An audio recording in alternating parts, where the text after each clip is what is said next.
Slendy, ego, Slendy, ego, Slendy, ego, Slendy, hey, you already know what's up. What's that? Another home run. But you know the job ain't done till we hold that trophy up. Hey. What's going on, everybody? Welcome to episode 535, Talking Friars podcast and YouTube show. Ben Fadden with you here. It is December 9th, 2023, and this offseason keeps getting better, huh? Shohei Ohtani is a Los Angeles Dodger $700 million, 10-year contract. 10 years, $700 million. Los Angeles Dodgers. It looked like he might have been going to the Toronto Blue Jays. He actually wasn't on the flight to Toronto. He was just sitting at his home in Southern California, hadn't made a decision yet. And then today, he drops the news, which I wasn't surprised by because Shohei Ohtani is someone that wanted to be secretive about this, respect the privacy. He didn't want leaks getting out. So he broke it literally by posting a Dodgers logo on his Instagram page with a message. And then Jeff Passan, moments later, announced Shohei Ohtani's deal with the Dodgers is for 10 years. I keep saying 7. Is for 10 years, $700 million. 18 million people have already seen this tweet, by the way. And this was put out a little more than an hour ago. Passan says Shohei Ohtani's contract has significant deferrals that include most of his salary. An idea, a source said, that was Ohtani's. In deferring the money, it reduces the cost of the competitive balance tax hit and will allow the Dodgers to build a better team around him. The $700 million Shohei Ohtani will receive from the Dodgers is the largest guarantee in sports history. I don't really understand the deferral thing. And obviously, we're going to get to the Padre point of this, but I'm just reading this and I don't understand why does the deferral in deferring the money, why does that reduce the cost of the CBT hit? Because isn't the CBT based on AAV, average annual value? If it's a 10-year contract worth $700 million, the AAV is $70 million. So shouldn't that be, regardless of if the money's deferred, the contract's 10 years, $700 mil. So shouldn't the CBT toward Ohtani, $70 million that's what should be put towards the CBT, right? So that's something that I don't really understand there, but I guess it reduces the cost, and that's not surprising. I mean, Shohei Ohtani wants to win. Am I surprised that he is a Dodger? I am, just because of how much buzz there was around him being a Blue Jay, and we were all tracking, or at least I was, along with thousands of people, were tracking the private jet from Southern California yesterday to Toronto in the middle of the day. He lands, or at least the private jet lands. Ohtani doesn't get out. News gets out that he's actually just in Southern California. There was the visit to Dunedin, the spring training facility for the Blue Jays during the winter meetings. No one knew where Ross Atkin was, where John Schneider was, the Blue Jays manager. We were all just wondering, and it was like, oh, Ohtani's probably connected to that there. And then Dave Roberts comes out and says, yeah, we met with Shohei Ohtani. And then there was all that stupid talk, at least stupid in my opinion, because I didn't think that should have done anything to the Dodgers' chances of landing Ohtani, and obviously it didn't. The big thing that was going to speak, I think, to Shohei here was location, money, but winning. I think most importantly, he wants to win. And Padres fans, I think we would sit here and say, winning Dodgers, that doesn't connect, because the Dodgers haven't won a real World Series since when? Since before I was born, long time ago. They won in 2020. Short season. Who knows if Kershaw would have lasted the whole year? Who knows if these players would have continued to play that well the entire year? You just don't know. 88 was the Dodgers' last World Series title. Now, if Shohei wants consistent postseason appearances and like guaranteed postseason appearances, yeah, Dodgers are the best place for that. But if he wants World Series titles, the Dodgers, are they the best place for that?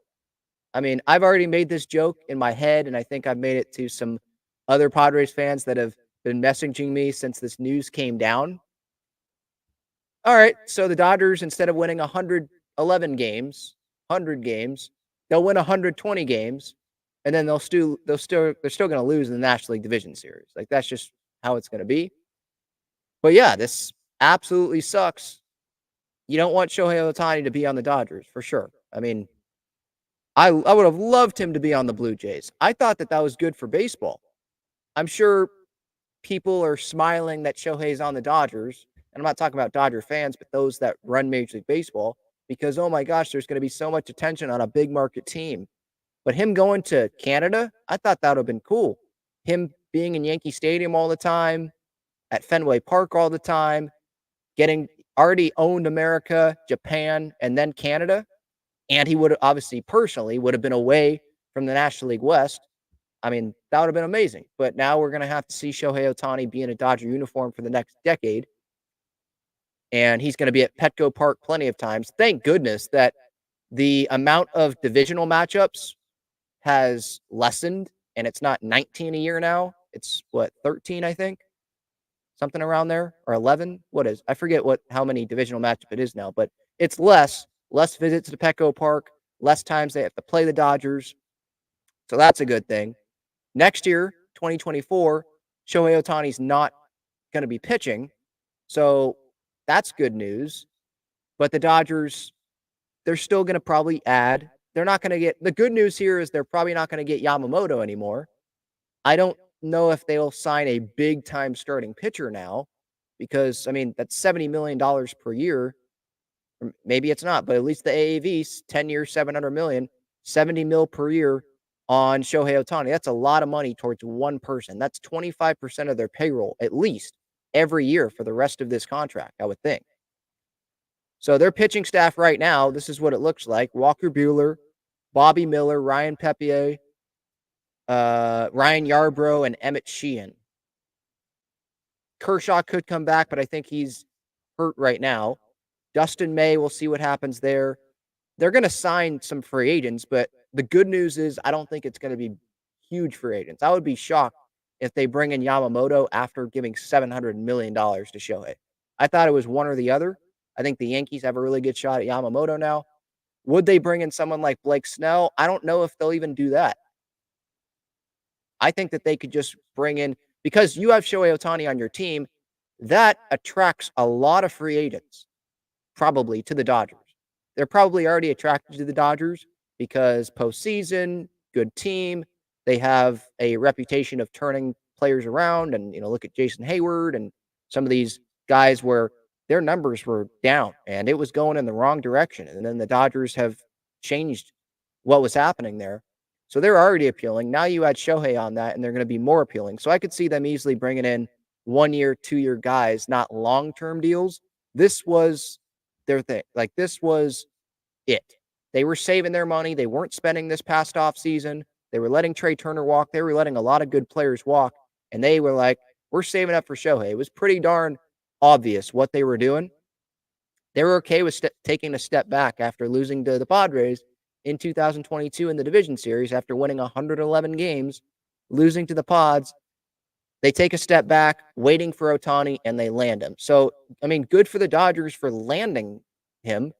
I would have laughed my butt off if they wouldn't have landed him, because of how much resources, how much time, how much money they had saved for Shohei Ohtani. The step back that they took, losing to the D-backs, right? Getting swept, I believe, right? Getting embarrassed by the D-backs. They went through all that and then don't get Ohtani. That would have been hilarious if he would have signed with the Blue Jays. But hey, they got Ohtani. Now, what we're hoping here, I think, as Padres fans, right, is not an injury. I'm not going to hope an injury happens with any player. I want to win fair and square. But just hope that Shohei Ohtani doesn't perform as well as he did with the Angels, with the Dodgers over the next decade. Because he's obviously still in his prime. He's 29 years old, something like that? Yeah, 29 years old. Two-time MVP, right? Two MVPs in the last 3 years, and he should have won 3 in a row if it wasn't for Aaron Judge having an amazing performance, right? Definitely MVP worthy in setting the AL record for home runs, right? So, yeah, I mean, just hope that Ohtani doesn't do what he did with the Angels is really all we can do. But being a San Diegan, being a Padres fan, I think we're used to this, right? We're used to having really good players go play in the NL West, go with the Dodgers, being viewed as the underdog. I put this out in my initial reaction video about, embrace being the underdog. The Padres, for one, don't deserve to be the favorite going into 2024, coming off of this past year, but now they're not going to get the attention. You got Tom Verducci writing an article in Sports Illustrated how their World Series push is over because they trade Juan Soto and Peter Seidler's not here anymore. So the doubts are already there. Then all the attention is going to be on the Dodgers. All the expectations are going to be on the Dodgers, just like they're all the expectations were on the Padres in 2023. The expectations are going to be on the Dodgers. So that can be a good thing for the Padres. Keep the mouth shut. Just go about your work, fundamentals, and go prove people wrong. People doubt you. Manny Machado, Fernando, Xander, Crony, if he's still on the team, all these guys, Musgrove, Darvish, going down the line, doubt you. Attention on the Dodgers. Dodgers are going to go win the World Series. I'm sure a bunch of MLB Network experts are going to be like, yep, Dodgers, World Series. They're going to face the Yankees in the World Series. We'll probably see Dodger-Yankee expert predictions at the beginning of the year, right? Or we'll see Dodgers or Braves, Yankees, or Astros, or Rangers, Dodgers, or Rangers, Yankees, or whatever. It's not going to include the Padres. And that's okay. The Padres, they don't deserve that. And the Padres could be in a better spot mentality-wise. You want to be the favorite because that means you have a good team. But if you're viewed as the underdog, at least these players, maybe that will allow them to just focus on the day-to-day instead of being like, no, it's okay. Things are going to turn around. We don't need to have urgency. It's all right. We have all the star power, whatever. There's still stars on the team. But, just keep your head down and go prove people wrong. Just like 2022, right? Where all the Fox people, everyone was thinking the Dodgers were going to beat the Padres in the division series. They played the Mets at Citi Field, 100-plus win team for the Mets that year. They go beat them. Then they go beat the Dodgers, right? Viewed as the underdog, I think the Padres excelled in that in 22, and hopefully they can excel in that in 24. And again, with Shohei, him not pitching in 24, hopefully that can be a really good thing. He still had he had 10 WAR, Baseball Reference, which is usually lower than Fangraphs, a 10 WAR this past year. This guy is the best talent we've ever seen, a 184 OPS plus, a 304 average, 44 bombs, and pitching, by the way, he had a sub 3.3 ERA, 3.14 ERA, had a 2.33 ERA in 2022. Oh, and then offensively in 2022,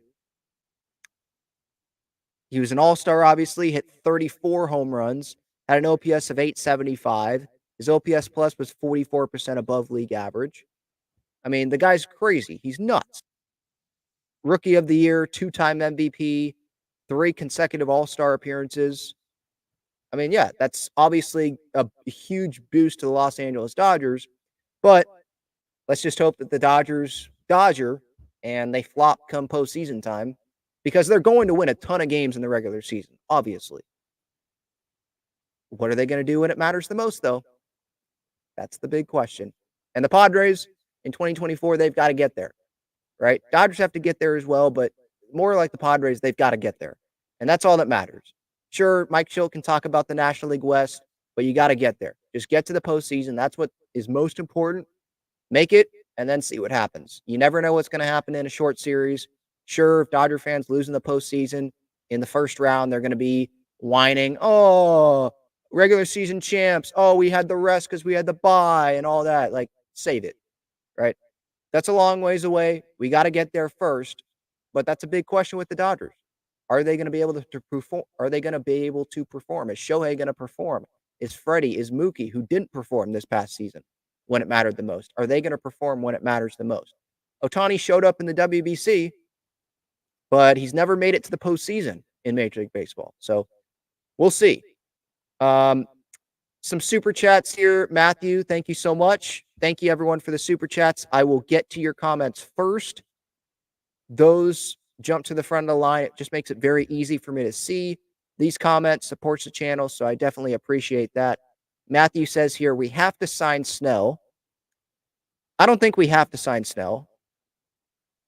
No, I don't think so. I think that's a big risk for the Padres, and Snell's not going to be who he was this past year in any year, I don't think, in this next contract that he signs. The Padres just freed up $30+ million not to go sign one guy to fill up that $30+ million again. Blake Snell coming off a Cy Young, he might not get a 7-year deal, but he's going to want $30 million a year. The Padres, in my opinion, they're not in a spot to do that, and I think that's a big risk.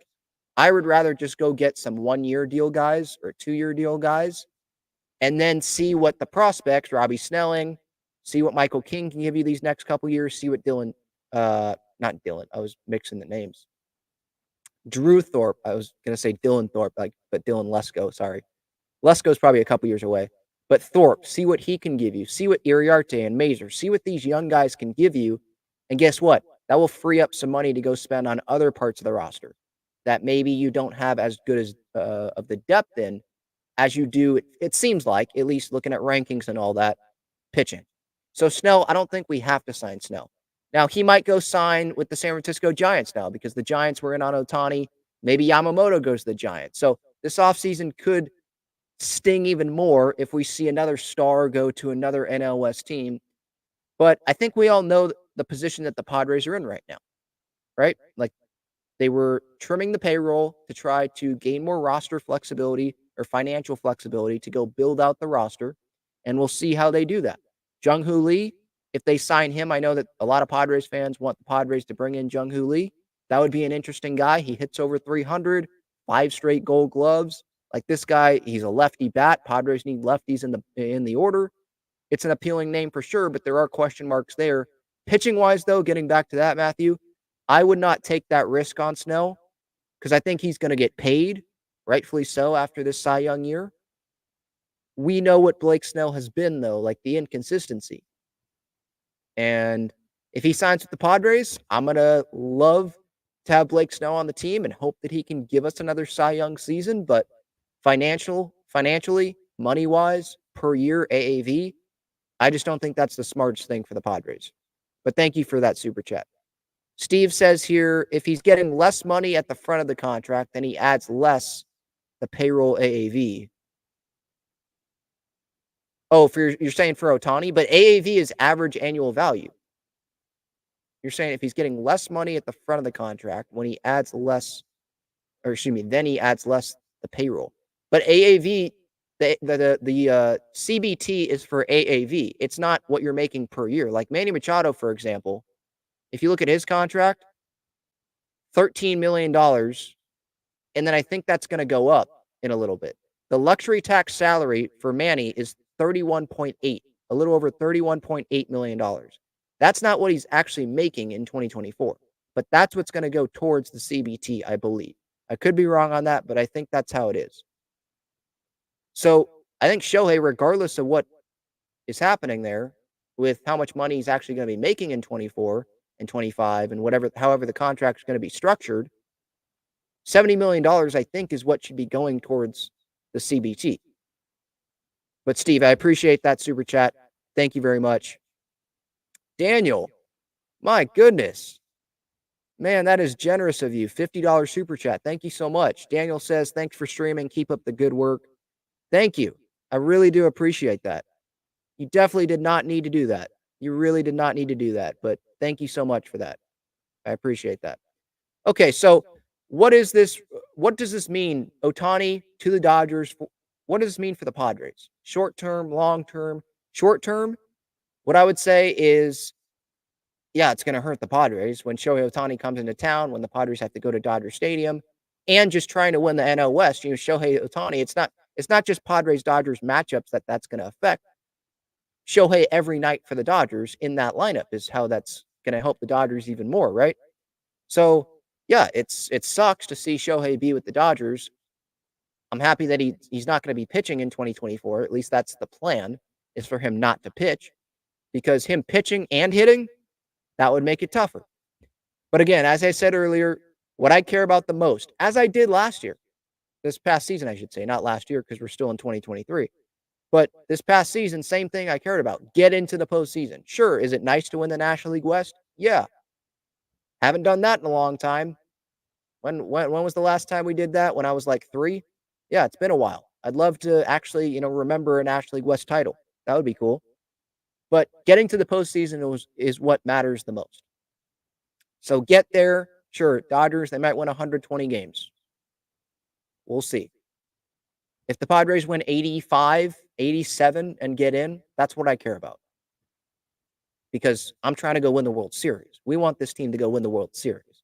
And we've seen with the Dodgers, it doesn't matter how many games you win in the regular season. That means nothing come postseason time. Absolutely nothing. Except you get a bye if you're really good, and then you're going to get an excuse from the fans. Oh, they're rusty. Oh, there was time off. Would you rather play in the wild card series, or would you rather get the time off and go to the division series and get to host the division series? Like, give me a break on that. But yeah, looking at this Dodger lineup right now. So the Padres, guess what? First matchup of the season for the Padres. Who's it against? The Dodgers in Korea. Think there's going to be a lot of people wanting to go to that game? Those 2 games? You bet. You sure bet. Imagine Jung-Hoo Lee signs with the Padres. You've got Kim and Lee, who were Korean teammates in the WBC, playing in Korea, and Ohtani is on the Dodgers. And that's the matchup. I mean, talk about must watch. That is must watch. And that is a bucket list game, I'm sure, for a lot of people that are in Korea and Japan. But yeah, the Dodgers lineup right now. So according to Fangraphs, it's got Mookie Betts leading off, then Shohei Ohtani, Freddie Freeman, Will Smith, Max Muncy, James Outman in center, Chris Taylor in left, Hayward in right, Gavin Lux at short, batting ninth. I mean, the bottom of the order, not that great in my opinion. Definitely not the best bottom of the order, I would say. But I mean, the top, Betts, Ohtani, Freeman, Smith is your catcher. That's not too bad. And I'm sure there will be some other position players that come in that are names that want to play with Shohei Ohtani, want to play on the Dodgers. Shohei Ohtani wanting to play with him. You know how in the NBA, there are people that want to play, they want to tag along with someone like LeBron, or they want to tag along. They want to go be a part. They're willing to be a part of the Golden State Warriors if the Warriors will have them, right? You see teams like that. You see in the NFL with the Kansas City Chiefs. And you saw it with the Patriots when Tom Brady was with the Patriots, where players were okay with not getting as much, but to go to the Patriots, they got to have a really good shot of winning, right? So you could see that with the Dodgers. So that's going to hurt the Padres more there. But I don't know about you guys right now. I'm embracing this I love being the underdog. You want to be, like I said earlier, you want to be the favorite because that means that you have more talent on the team, I guess, like going into a year, going into a competition, going into whatever. But there's something, everyone loves the underdog story. I don't know how many people are going to be actually rooting for the Dodgers come postseason time. Maybe some will be rooting for him because they want to see Shohei win, kind of like if the Angels, or like I'll compare it to the Phillies, right? I think a lot of people, they wanted to see Bryce win. I know I did. If the Padres weren't in it, I wanted to see Bryce win. And some people will want to see Shohei actually win and make the postseason, have success in the postseason. But I mean, the Dodgers, the Yankees, those are 2 teams that I think a lot of fan bases are going to be hating this year. And so if the Padres are going up against the Dodgers, or they're going up against whoever's going up against the Dodgers, I think most people would be rooting for that other team because I love the good underdog story. I sure do. And hopefully this Padres team, them being an underdog this year and for maybe the entirety of the Shohei Ohtani contract, them being the underdog, hopefully that can serve them well. And they're not going to be talking a lot. I mean, I like having confidence, but it felt like last year there was a lot of talk. And I understand there was a lot of hype, but there was a lot of talk with this team. Instead of focusing on, okay, we're not doing well at the beginning of the year. Whatever we have on this roster at the beginning of the year, it does not matter. What matters is what we do on the field, how many wins we have in the season. And so hopefully the Padres players, the Padres just as a whole will understand that this next season and just make the postseason. Just get in. and then see what happens, right? Payroll wise with Shohei Ohtani here, I mean, I don't know if this has been updated. Let me see about the Dodgers. Has their payroll been updated? I know it's updated on Fangraphs. So I guess I'll go on Fangraphs here with the Dodgers and go to their payroll. What does it look like? $227 million is their estimated 2024 payroll right now with Ohtani. And they still have some moves to make in this offseason. So they're way up there. They're going to be way up there on the luxury tax, I would assume, just like the Padres were this past season. And they're going to be up there for the rest of this Ohtani contract because of how big that contract is. Now, if you look at the Padres, right now, according to Spot Track, they are at, it says projected total payrolls at a little less than 150 mil, 149.6. Projected total tax allocations is 203, a little over 203. So that's what I'm seeing from Spot Track. I already posted this on Twitter and Instagram of how insane this Ohtani contract is. $70 million is the AAV, 10 years, $700 million. Combine Manny's AAV for this 11-year, $350 million deal. Fernando for his $340 million contract. And Jake Cronenworth for his $80 million contract. You combine those AAVs. Those are three of the core Padres players, at least according to salary, guys that are on the team. Some would say Croney's not a part of that because of last year, but you get my point. Manny, Tatis, Cronenworth, AAV combined, 64.5 mil, a little over 65.5, excuse me, a little over $67.5 million.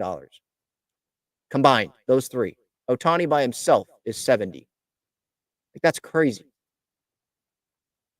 Imagine making $700 million. Imagine well more than $500 million. And then the money he's going to get from sponsorships that he already has from sponsorship deals. I mean, holy cow. I understand why he's doing it. You know, the Dodgers, they're always making the postseason. It's a ton of money. He gets to stay in Southern California. But fair warning, Shohei, this team has a lot of history of making the postseason and then not winning the World Series. So it's hard to win the World Series, but I'm just saying, don't be surprised if you win 120 games and then you get bounced in the postseason. All right, let's get to the chat. I will also get to where some other free agents might sign now, because now the dominoes have fallen. We were waiting for Soto. We were waiting for Ohtani. Ohtani, Dodgers. Soto, Yankees. So now what's going to happen with Yamamoto? I guess that's the other domino we're waiting for. But then now we can open it up for Jordan Montgomery and Blake Snell, and then the position players as well. I know like Sonny Gray had already signed and Aaron Nola had already signed on the pitching side, but like position player wise, now Bellinger and Chapman, you know, because teams were waiting for Ohtani. They were waiting for Soto. They were going to try to be in on those guys. The Cubs and the Giants and the Blue Jays. Now what's going to happen? Because the Blue Jays were going to be on Soto, but then Soto got traded to the Yankees. They were in on Ohtani. Ohtani goes to the Dodgers. Now the Blue Jays, they're not in a great spot. They don't have extensions with Bichette or Vlad, so I'm interested in seeing what they do. Do they go get desperate and bring in one of the big free agents? Do they overpay for someone like Blake Snell? I don't know if Snell would want to go play for the Blue Jays. I don't know. Just throwing it out there. It seems they have a pretty good rotation, though, at least on paper.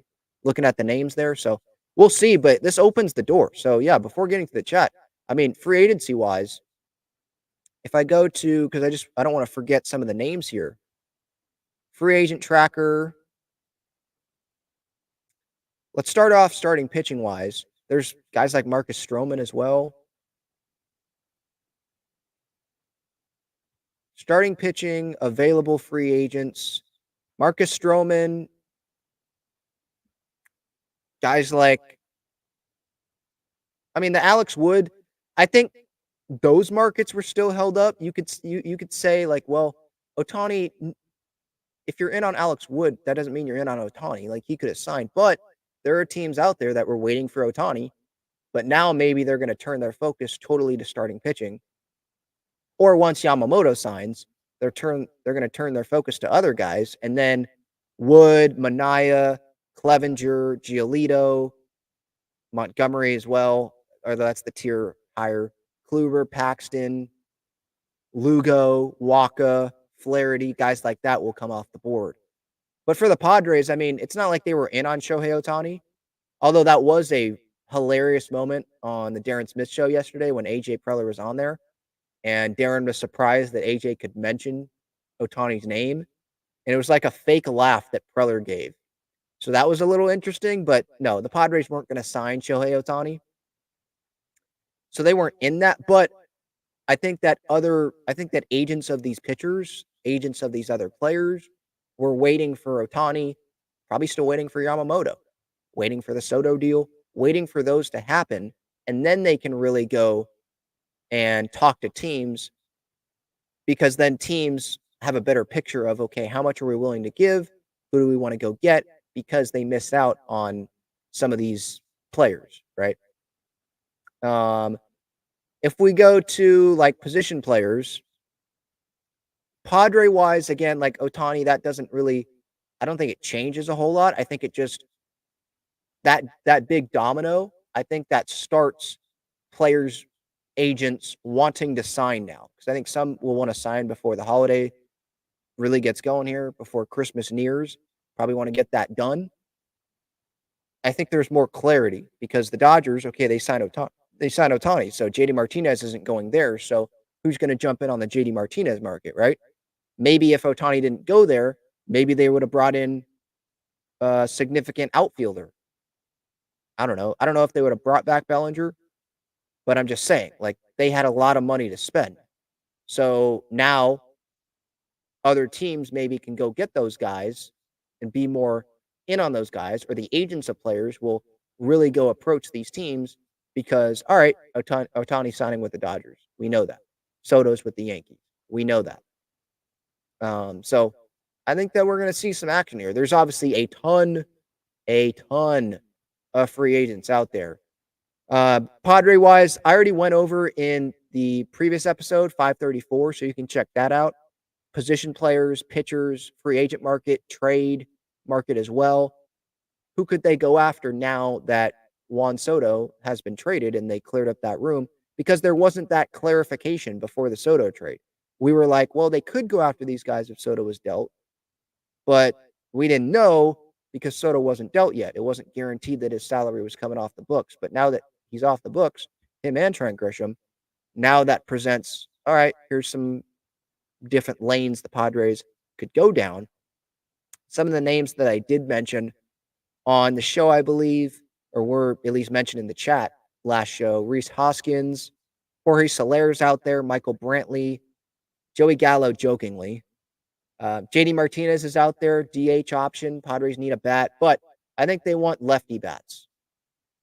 Someone like Brandon, first base DH bat, Brandon Belt, Kevin Kiermaier for center field. He's a lefty. If the Padres don't want to go long-term with Jung-Hoo Lee, or that price gets more out of their comfort zone, then maybe they bring in a center fielder like Kevin Kiermaier or Michael A. Taylor, even though I think he's a righty. Jurickson Profar, not a starter. I've seen some people on YouTube in the comments want Profar to come back as a starter. I think he's good for a utility bench role. I'd be okay with that. But as a starter, I want someone with more power, a better hitter. Guys like Carlos Santana, David Peralta, Tommy Pham, Harrison Bader. Those guys are out there. Catching market, I don't think the Padres are going to go into that with Gary Sanchez or anyone because they brought in Kyle Higashioka, but Garrett Cooper. If they miss on guys, maybe that's like a backup plan that they go to. But yeah, there's a lot of different options out there. Kevin Pillar would not cost really anything, but maybe that's more of a fourth outfielder, or they would just stay with Jose Azocar as a backup center fielder there. I would stay with Tatis in right field. I think he is he is the platinum winner in right field. Gold Glove, Platinum Glove. He is so good in right field. There's so much room to cover there. Just go get a guy that is used to playing center field. You don't make Tatis have to switch positions again. And Tatis said at the end of the year that he wants to be in right field. He wanted to be in center, but I think he realizes how much value he can still bring to the Padres in right. He spent the whole year there, and I think he's gotten comfortable with that, and he's fine with that. And so, yeah, Jackie Bradley Jr.'s out there. These are like the way down options on the free agent market, but just some names that I was throwing out. I threw out Rowdy Tellez the other day. So we'll see. It's going to be a very interesting offseason. Let's go through the chat. This 2023 year, and I said this on my initial reaction video, holy cow, what a punch in the gut this year has been. I mean, the expectations, Tatis, Bogarts, Manny, Soto, Hader, full year. You have Snell and Musgrove and Darvish and all this talent, Fan Fest and how great that was, and then they missed the postseason. Bob Melvin goes to the Giants. Ohtani signs with the Dodgers. Soto gets traded because they have to get down to $200 million around, right? Peter Seidler passes away. It's just, man. Johnny says here in the chat, yeah, we lost Peter Seidler, traded Juan Soto, Shohei to the Dodgers, all in a 30-day period. What a depressing time for Padres fans. Yeah. Hopefully better times are ahead, right? And again, like embracing that underdog role because that's what they're going to be. I'd be surprised if they're seen as the favorite in many years in this Shohei contract or in any years of this Shohei Ohtani contract. Carlos says, but the Padres finally have an opportunity to build a cohesive roster. We still have 3 great players on the team. I don't know why some people forget. And I made this point when Soto got dealt and it was official. Like I'm trying to, in the spirit of Peter Seidler, in honor of Peter Seidler. I don't know. I feel like I've already been one of the more optimistic Padres fans, at least that like has a show. Maybe I'm wrong on that. But yeah, like I'm trying to be optimistic and sure, Shohei to the Dodgers, that's it's hard to be optimistic, but there's still talent on this Padres team. And again, what matters the most is this Padres team getting into the postseason. It's not winning the National League West. Well, that would be nice. It's about getting into the postseason. As long as you get in, you have a shot to go win what we all want, something that's never happened in this franchise's history, right? To go win a World Series. So yeah, the Padres, they have talent on this team. Ha-Sung Kim still, they have Musgrove, they have Darvish. Michael King had a sub-3 ERA this past year. If he doesn't work on the rotation, he can probably still work out in the bullpen. I believe in Mike Schilt as the manager of this team. Machado and Tatis and Bogarts and Crony. I don't think Crony's going to be as bad as he was this past year. I still believe in him. Campy showed positive signs offensively at catcher. Kyle Higashioka's a solid backup, one of the better backups in baseball. There's still talent. There's still plenty of fan bases that would love to have the talent that the Padres have. And we're still going to be top 3rd in baseball, probably in payroll. So it's not like everything is bad, but a lot of major things have happened negatively about this Padres team this year. So yeah, 2024, hopefully that's going to be a better year. And to your point about finally having an opportunity to build a cohesive roster, Carlos, yeah, I agree. Totally agree. They opened up $30+ million. They have what? How much money? 40. What did I say the other night? Like 43 mil to spend before they get to the $200 million number. In terms of luxury tax room, though, I think it's a little bit different than payroll, but I'm just going off of payroll. And the Padres right now, their payroll, according to Spot Track, is 156. So, yeah, that leaves them with what? 44 mil before getting, yeah. That's a lot of room. That's way more room than they had, way more flexibility to go get some starting pitching, go get another reliever, hopefully high leverage reliever, fill those outfield holes, another bat after that, hopefully, starting pitching, depth. There's definitely some moves that need to be made by this Padres team, but no, the talent is there for sure. I think the desire to win is still there. I sure hope it's there. And yeah, we're not the Dodgers. We're not in LA. We don't have that market. We don't have the money that at least the money coming in and the TV deal and all that, right? Remember, we don't have a TV deal. That's part of this. We didn't make the postseason this past year. We had our chairman pass away, who was like the most optimistic guy on the planet, thankfully. I mean, I loved having Peter Seidler. I didn't want any other owner in baseball. Like, that was just the best. But yeah, we're not the Dodgers, but I think we still got a pretty darn good chance of being able to make the postseason if some things can go our way in 2024 for sure. Yeah, Carlos says Preller just has to be smart. Yuki says, Ben, the Otani contract is too high. Huge gamble, very risky. I think it's more risky for a team like the Padres, let's say, than it is for the Dodgers, because the Dodgers just have a ton of money. But no, it definitely is a huge risk. I'm not saying that it's not. It's just not as big of a risk as it would have been for a team, maybe even like the Blue Jays. I think it's not as big of a risk for the Dodgers than it is for the Blue Jays. The Dodgers have a better history of developing prospects, at least recently. So if Ohtani only does one, he could end up being a position player as well. But let's say he only hits. The Dodgers do have a history of being able to develop guys. Now, health-wise, it's a different question, but they have a history of doing that. Position player-wise, it seems like there's names that come up, and they always have a top farm system. So I think in their minds, they know that they're going to be able to make that money back because Shohei, he's a business in himself, and so much money can come in there. But they also have they have a strong system. They have a strong front office. They do a lot of things well. There's a reason why they make the postseason. They make the postseason year in, year out. Now, winning it all is very hard to do, and a lot of things have to line up, and luck is involved in that as well with some certain things that happen in the postseason. But and injuries, you can't really control that. It's hard to control an injury. But yeah, there's a reason why they continue to have success. They made the postseason with backing off in free agency this past year. So, yeah, it's a huge risk, but it's not as big of a risk.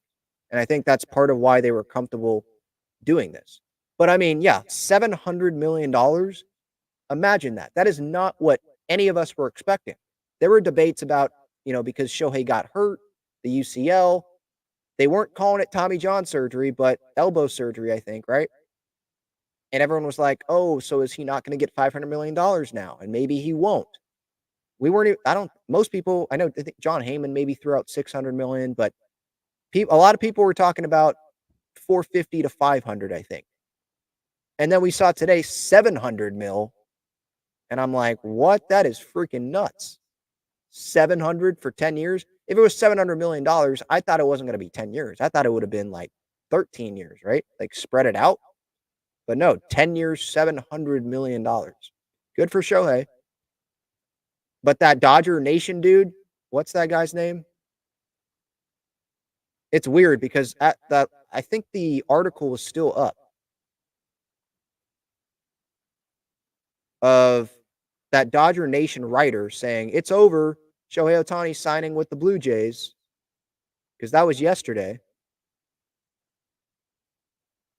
Yeah, so Dodgers Nation tweeted out Shohei Ohtani is officially signed with the Dodgers for $700 million via Jeff Passan. And there's an article that their website put up about Shohei Ohtani signing. But then I believe it's still up there. Oh, no, they deleted it. They must have. Yeah, they deleted it.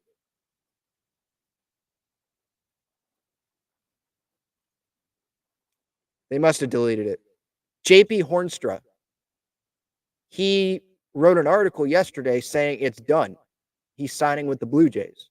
He must have got that from like a Dodger source, or was he just guessing and threw it out there because he saw what we all saw and thought it was Shohei flying to Toronto and looked like he was going to sign with the Blue Jays?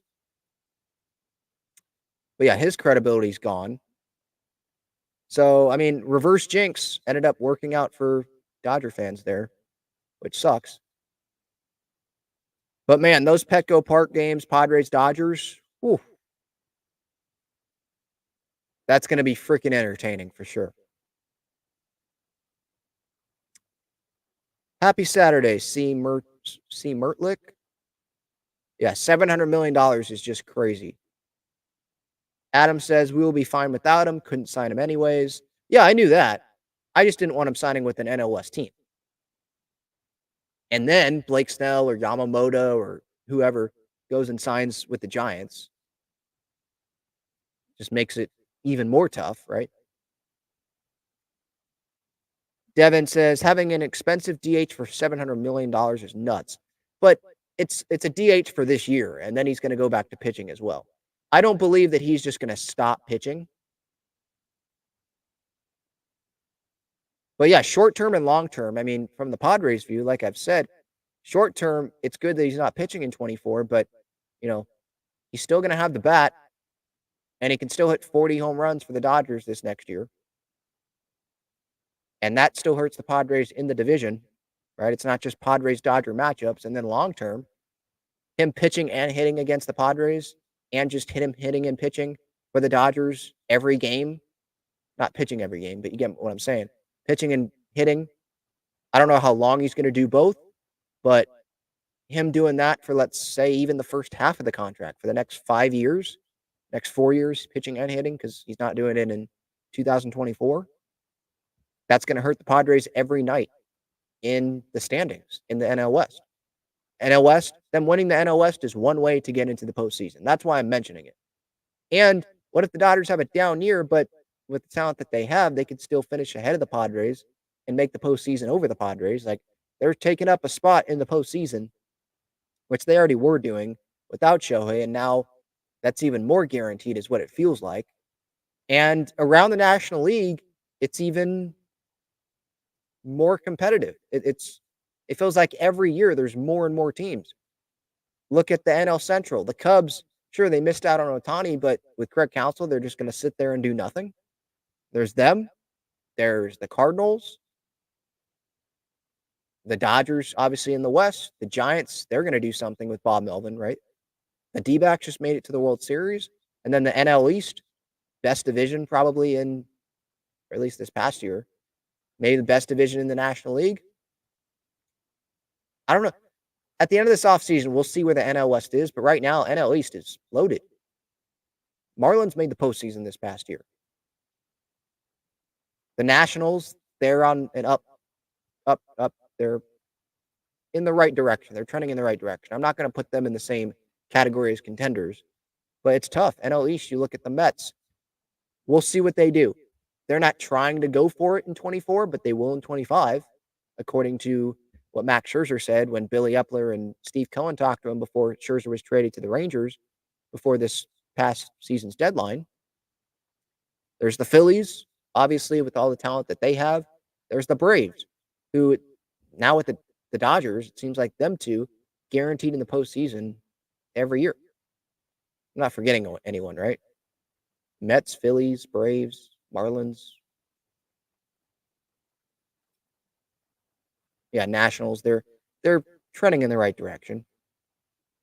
So yeah, it's tough. National League is tough. American League, I mean the AL East, yeah, that's really tough. AL Central, no. AL West, we'll see what happens with the Angels, but Astros, Rangers really is what that division's about. But yeah, National League, if you had to pick a division in the National League, you'd probably want to be in the NL Central. But I'm glad that there's an expanded postseason, because if there wasn't and Ohtani was on the Dodgers for the next decade, that would be pretty darn tough. To only have, 2 wild card spots, and it would be like a 1-game wild card game. That would be rough. Good thing it's not. Dodgers trying to buy a legitimate championship is nuts too, Devin says. Yeah. Yeah, didn't Dodger fans, didn't they take pride in saying, no, we're not trying to buy a World Series, buy a title like the Padres did with all the contracts they gave out. You can't say that when you sign Ohtani to a $700 million contract. You gave Betts $365. You gave Freddie Freeman a ton of money. You can't say that. Sure. Do you develop a lot of players and you develop better than the Padres and they come and help you? Yeah. But you do your fair share of buying to try to go win a World Series. I agree, Devin. Dodger baseball doesn't start in April. It starts in October. Although they'll be selling out at a lot of games at Dodger Stadium, I would think, here in the first season with Shohei Ohtani as a Los Angeles Dodger. Ace Gang says, don't forget, everyone. We're building a solid, good roster quietly. We'll be there okay. Just hope AJ will make all the right moves. I agree. It'll be, the Dodgers, they're going to steal all the headlines, and rightfully so. I'm interested in seeing what AJ is going to do here this offseason. How is he going to use this money that has been freed up to build more of a complete roster? There are teams. Did people going into last season think the Rangers were going to go win the World Series? I don't think so. D-backs to go to the World Series? No. Like, sometimes the less flashier teams, and there was flash about the Rangers last offseason with DeGrom, but still, people weren't expecting the Rangers to go win the World Series, and by the way, they did it without Jacob DeGrom. So sometimes those that are quiet or make quieter moves, or they make a big move, but they're not the ones getting the headlines. It's a team like the Yankees getting the headlines because they acquire Juan Soto. Sometimes that other team ends up winning. Steve says the Padres World Series phase ended before it started. Yeah, no. I mean, 2022, they made it to the NLCS, so there was a run there. So it's not like it ended before it started. But yeah, we thought 2023 was definitely a huge year. And they missed the postseason, and now it seems like things are trending in the other direction. But we got to see what this offseason has in store. What is Preller going to do? This team, I still think this team can go make the postseason this next season. So I'm not going to go give up just because, the Dodgers signed Ohtani. Oh, we traded Soto. There's still talent on this team. And they're still going to have a lot of money on that payroll. It's not like they're going back to being, Tampa Bay Ray payroll level. Christian says, can we even expect AJ to build a competing team? Because the NL is going to look rough next season.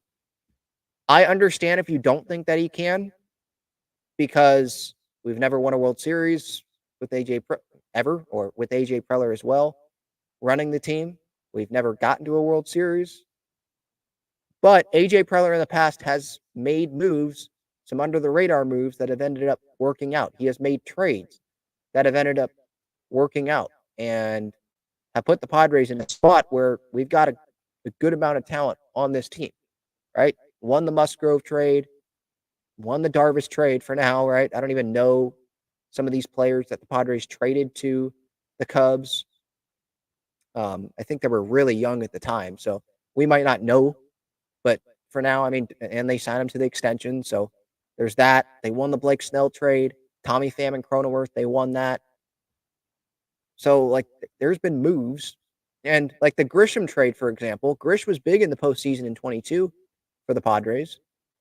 What did the Brewers get back in that deal? Did those guys that they got back in that Grisham deal make a huge impact for the Brewers? No. Luis Arias, Eric Lauer. Lauer's a free agent now. I mean, there were good moments there. Who else am I forgetting in that Trent Grisham trade? Grisham trade, when was that? 2020?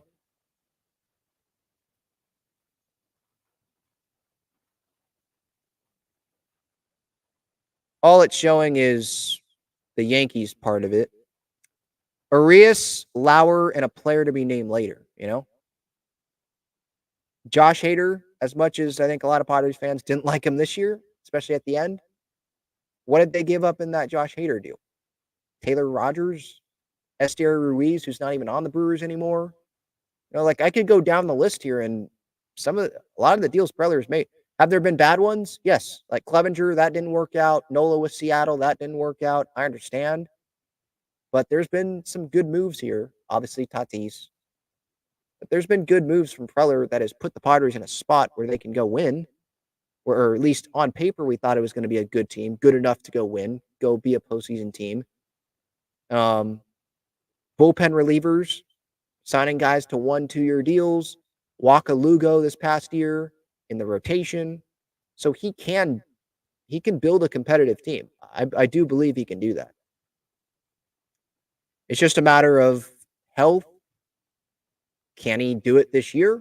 I think he's shown the ability to do it. Just can he do it consistently, right? That's a big question.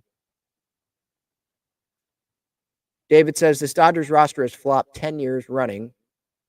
Get the F out of here. They're always weak in October. Yeah, I mean, again, like I said earlier, that's the big question with this team. Dodger fans aren't going to care what they do in the regular season. You spend $700 million on Shohei to go win multiple World Series titles, not just one, but multiple. And for the business, but you do it because he's the best talent we've ever seen. Brent says, imagine if we didn't trade Soto, what the Blue Jays would be offering us right now. I don't know about that, though. Would they be offering, just because they didn't get Ohtani, would they be offering Ricky Tiedemann, the number one prospect? Would they be offering Manoah? Would they be offering more on top of that for Soto? I don't know. Now, if they were willing to sign Ohtani, because I'm sure they gave him an offer for a ton of money, probably not 700 mil, I wouldn't think. Maybe they did. Who knows? But it was probably a huge offer, 500 plus, I would assume. They could give that to Soto. So, yeah, I mean, long term, they could have acquired him and tried to convince him for an extension, at least offered it, try to bring him back in free agency. But I still feel like the Yankees had the best package out of any team, out of what the Padres needed. The top prospect pitching, the major league pitching, and not just one starter, but a starter and a couple guys that can start or relieve as well, that have been in the big leagues before. There's some positive things about those guys, and a dependable backup catcher, top pitching prospect. Like, there was a lot that the Yankees gave the Padres. I'm fine with when AJ Preller did it. I thought he was going to wait. It seemed like he was going to wait. But if you wait, you also take the risk of Ohtani going to the Blue Jays. And sure, you could have used other teams. Other teams would have probably still jumped in and have been interested. But I still like the return that AJ got back. You know, that return was on the table. It was there, and he took it. Maybe the Yankees would have decreased their offer or took the offer away if they thought that the Padres were just using them. Who knows what would have happened? You know, Soto had to get dealt to create more of that flexibility, and the Padres did it. Also, the Padres, after that deal, they could go about their business instead of waiting for the deal to happen and then go about the business. And then maybe there's guys that are signed that they would have been interested in. You know, someone like Jung-Hoo Lee, for example. There's a posting period. He's only available for major league teams till when? January something? I wrote this in my short gas lamp article yesterday, like what to know about Jung-Hoo Lee. And I can go through those bullet points here, but I put it in here. 5 p.m. Eastern time on January 3rd. So the more that he waited to get a Soto deal done, that's the closer it gets. And maybe other teams decide to go, maybe the Giants decide to go get Jung-Hoo Lee and commit to him. You know, so there were risks of waiting. There were risks of what they did, of acquiring him before Ohtani ended up signing. But yeah, Jung-Hoo Lee, what to know about Jung-Hoo Lee, 25 years old, 6'1", 172 pounds, bats left, throws right, which Padres need lefties for sure. Mainly plays center field, but he can play left. I believe he can play right as well. He is coming off of the ankle injury. He required season-ending ankle surgery in July. So maybe the Padres want to put him in left to start, and then they can bring in someone on a one-year deal, like a Kiermaier, see what Jacob Marcy can do in center field. His agent is Scott Boras, though, so that's something to take into account. Teammates with Ha-Seong Kim for Team South Korea in the 2023 WBC. They're like best friends. So that could provide an advantage for the Padres. Maybe not signing Lee, but maybe to an extension for Ha-Seong Kim if they're able to trade Jake Cronenworth, which he is on the trade block according to Dennis Lin. They are exploring that idea. His KBO stats in 884 games, a 340 average, 407 on base percentage, a 491 slugging, 898 OPS, 65 home runs, 515 runs driven in, more walks than strike. This is like Tony Gwynn stuff. More walks than strikeouts in 2019, 2020, 2021, 2022, and 2023. He won the KBO Rookie of the Year in 2017, MVP in 2022, 5-time Gold Glove winner in the KBO, 5 consecutive years from 2018 to 2022. Contract prediction, 5 years, 50 mil, according to MLB Trade Rumors. And then Tim Britton of The Athletic has it at 4 years, 56 mil. So $10 to $14 million a year seems like reasonable there. Could be more. We'll see what the San Francisco Giants want to offer Jung-Hoo Lee. How interested are they in him?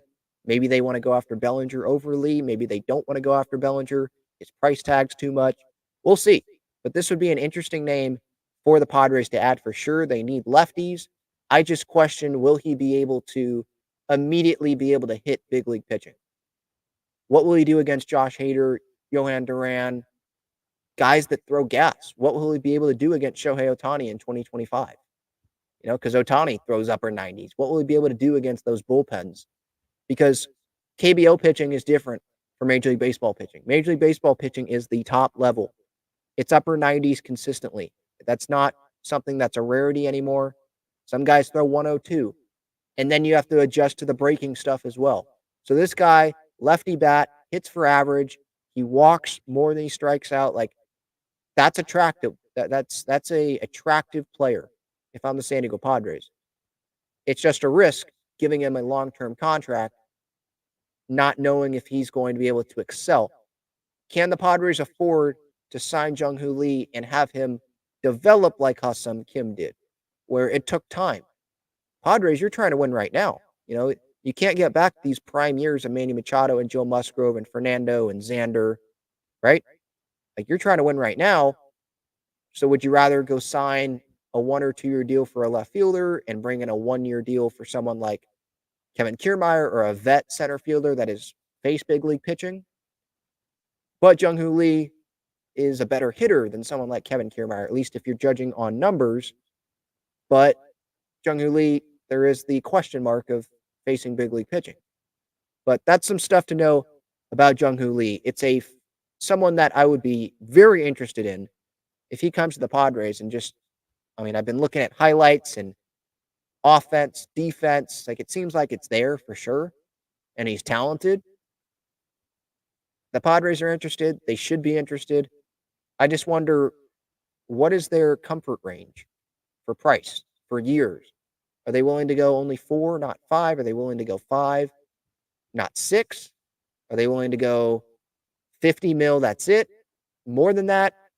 Because they opened up money. They are able to bring in Jung-Hoo Lee because of the Grisham trade, Soto. They're able to do it and add more pitching and bats, right? They can do it.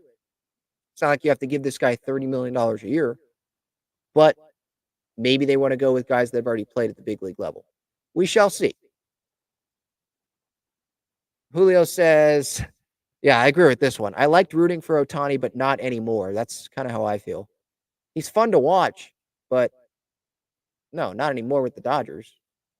I'm going to tune in. Like, those Dodger games are must watch with Ohtani in that lineup, but Soto with the Yankees, same thing. Like, that's super interesting as a baseball fan. But yeah, with Ohtani with the Dodgers, it's not like I was going to go get an Ohtani Blue Jays jersey or anything like that, but it would have been way more fun. I would have been so much happier if he would have signed with the Blue Jays than the Dodgers. Where him signing with the Dodgers, I'm not even happy at all.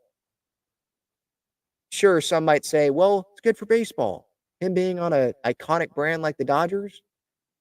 But I'm a Padres fan. I can't hide that bias because I'm a diehard Padres fan. I'm not just going to sit here and be like, well, no, that's cool for baseball. No. Let's see here. Nothing promises he'll pitch again, Julio says. That's true, but I trust Shohei. I trust that he will, he's someone that loves baseball. And that's all he cares about is what it seems like. So I think he will pitch again. He might not pitch again at the level that he was at, But if he hits 40 home runs a year and has a sub 4 ERA, maybe it's not sub 3, but it's sub 4. I mean, even if he doesn't pitch and he hits and then he's a position player, that's still a very valuable guy. Now, 70 mil a year, not so sure. Marketing wise, I mean, that'll pay for it, but there is risk there for sure. But like I said earlier, I don't think it's as big of a risk as it would be for another team, especially like a team like the Padres, to sign Shohei Ohtani. So yeah, it's going to be Darvish against Ohtani for 6 years, right? Is it 6 or 5? Because Darvish, he signed his contract in the offseason. Darvish's contract was what, 6 years, 108? Let me look that up. Yeah, 6 years, 108 through 2028. So 5, yeah. Free agent at age 42. He'll probably retire as a Padre, which is cool. I love you, Darvish. Did you guys see he was at a school, I think? Not a school. He was helping kids shop for Christmas, I think. The Padres did a I'm sure the Padres posted about it. Let me see here. And there was this really sweet picture that he took with a kid, like in the shopping mall. Yeah, it was Walmart. Darvish and Padres alumni went on a holiday shopping spree with students from Perkins Elementary School yesterday. That's cool. I love Darvish. Him being at the Peter Seidler Memorial in his jersey, him and his wife. Like, just, yeah, I love Darvish. It's going to be cool to see him retire as a Padre. I know some people don't like the contract, unnecessary, all that, but I'm proud to be able to be a fan of the team that Darvish is on for sure. Como says Soto is getting paid $550 at least. That's what it feels like, right? Especially if he has a big year with the Yankees. That's what it seems like he's going to do. He'll definitely get paid. He'll get paid a lot. We know Boris is going to be like, okay, Shohei got 700, and Soto's one of the best hitters that we've ever seen, one of the better hitting talents that we've ever seen. But other teams can say, dude, Soto is not Ohtani. He doesn't do both. He's not a brand only in himself. Is he a big brand? Yeah. Does he have a lot of fans? Yeah. You sign Juan Soto, your fan base is going to be super pumped. The Yankees traded for Soto. Yankees fans love Juan Soto. They're super pumped about it. But there are levels to this. As Stephen A. Smith would say, there are levels to this. And Soto is no one's on the same level as Shohei Ohtani.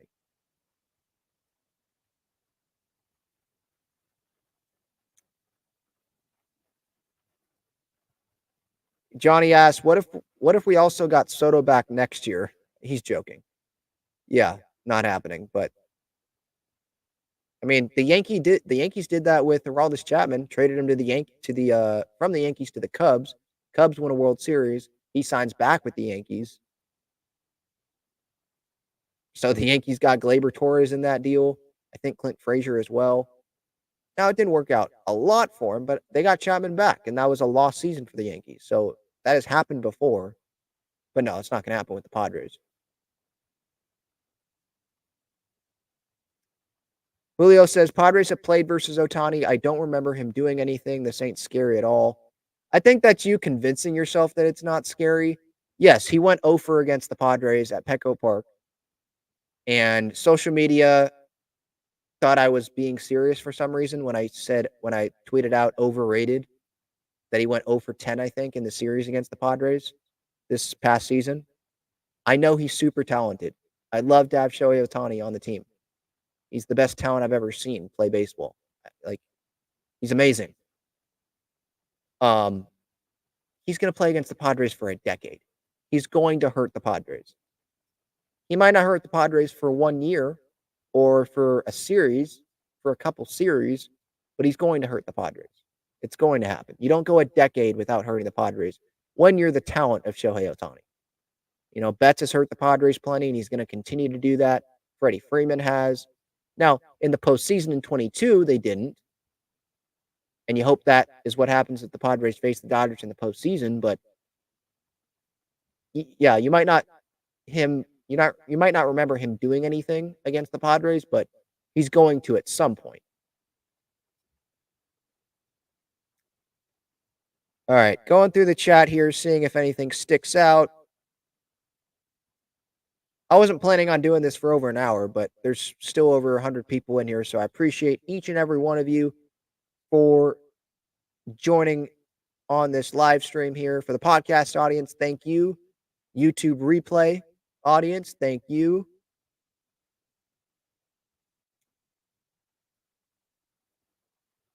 Someone says here, Padres trade Cronenworth, get Lee and Cease.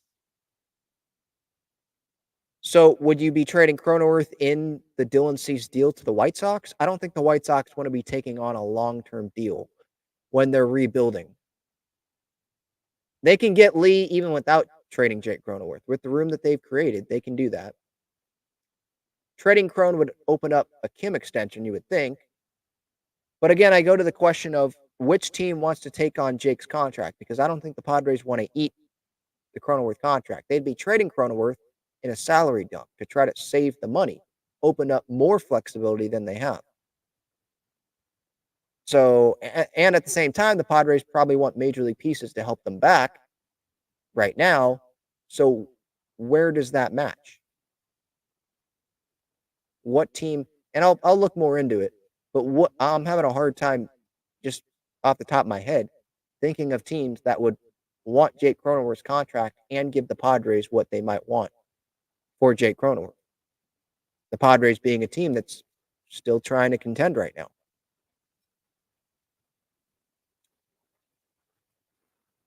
Yeah, I'm seeing Dodger fans in this chat. Interesting. You guys just signed Shohei Ohtani to a $700 million deal, and you're not going in a Dodger live show chat. You're going in a Padres fans live show chat. Interesting. That just shows that it is a rivalry. You might not want to say it, Dodger fans, but it is, and you do care about the Padres. Some don't want to admit it, but you clearly do.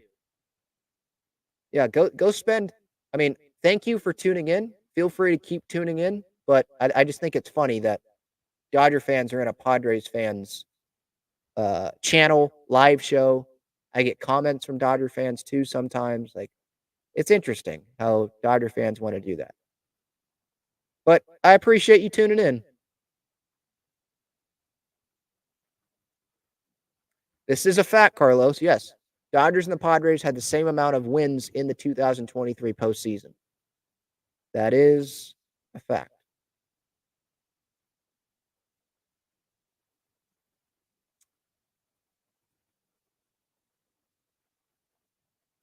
And what did Mookie and Freddie do in that postseason series? Like nothing. Interesting.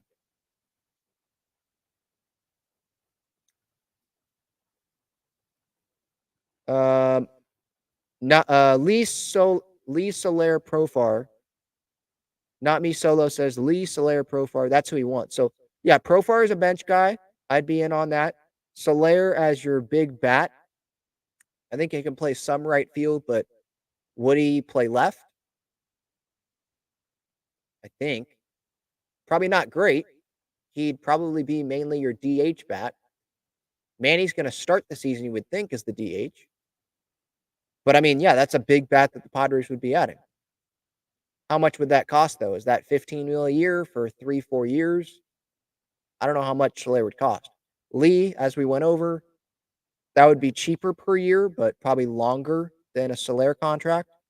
And then there's question marks if he can hit big league pitching velocity consistently right out of the gate. And I think the Padres, they should get guys that can hit major league pitching right out of the gate, especially lefties.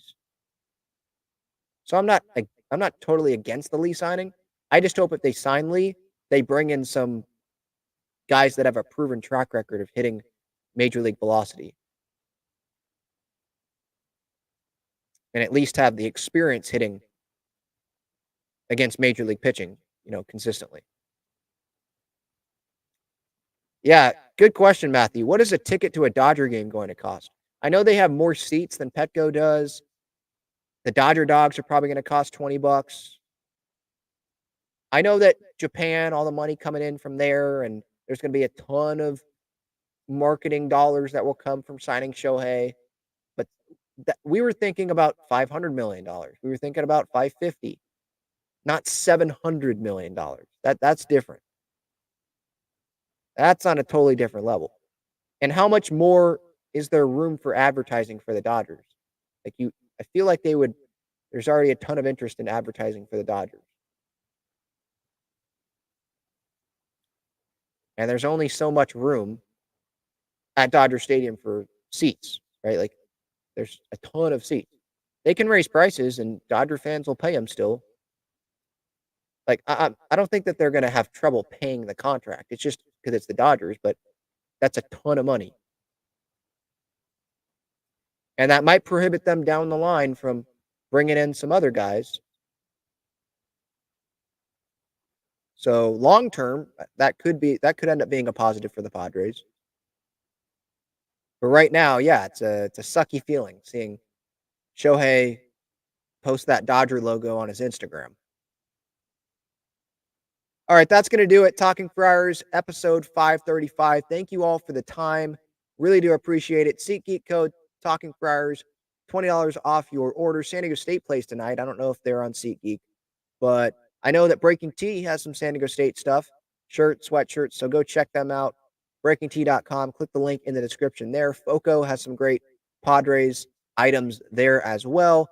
Gaglione Bros, main sponsor of the show. Their main location is on Friars Road. I'm sure that there's going to be a lot of Dodger fans traveling down, and maybe they're going to be having some Gaglione Bros next season because they're going to want to rub it in Padre fans' face that they got Shohei Ohtani. But yeah, main location on Friars Road there. Great cheesesteaks, cheesesteak fries, garlic fries. Underdog Fantasy 100% deposit match up to $100. They've got best ball, they've got drafts, they've got pick'em. So go use that to your advantage there. Underdog Fantasy, NFL, college football, bowl games, bowl season, college basketball, NHL. They've got a lot there. So please go use that again. Use all this to your advantage. Have a great rest of your day, everybody. Shohei Ohtani is a Dodger. Padres, they're going to be underdogs for a long time, but hey, that might end up being a good thing.